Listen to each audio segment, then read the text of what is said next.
नमस्कार साथियों, जय हिंद।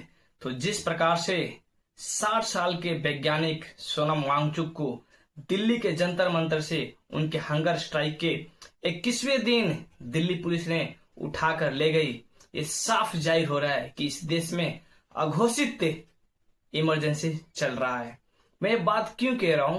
क्योंकि इस देश में जब भी कोई अन्याय इस सरकार के खिलाफ, इस सरकार के कुरीतियों के खिलाफ आवाज उठा रहा है, उसे दबाने के लिए हर प्रकार से हथकंडे अपनाए जा रहे हैं।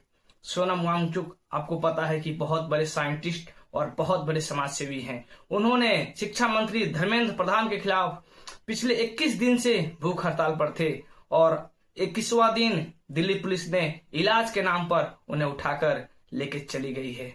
मैं इस सरकार से सवाल करना चाहता हूं कि इस देश में डेमोक्रेसी है या भी नहीं?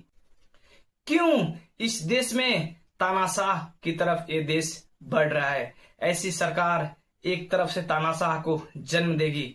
हम भारतीय को एक होकर ऐसी तानाशाह को धराशायी करना होगा, क्योंकि ये सरकार लोकतंत्र के लिए खतरा है। ये बात मैं पहले भी बोल चुका हूं कि आरएसएस और भाजपा देश की लोकतंत्र के लिए बहुत बड़े खतरे हैं। आज अगर हम युवाओं ये बात नहीं समझे तो वो दिन दूर नहीं जब हमें किसी भी प्रकार से सरकार के खिलाफ बोलने का कोई भी अधिकार नहीं रहेगा। इस देश में लोकतांत्रिक व्यवस्था से सबको विरोध करने का अधिकार है और वही अधिकार के उपयोग करके सोनम वांगचुक, जो धर्मेंद्र प्रधान, जिन्होंने पिछले 4-5 साल में लगभग 100 पेपर लीक हुए हैं, इनके खिलाफ में वो आवाज उठा रहे थे और उनकी आवाज को दबाने के लिए इस सरकार ने उन्हें एक तरह से गिरफ्तार करके उन्हें हॉस्पिटल में भर्ती कराया है।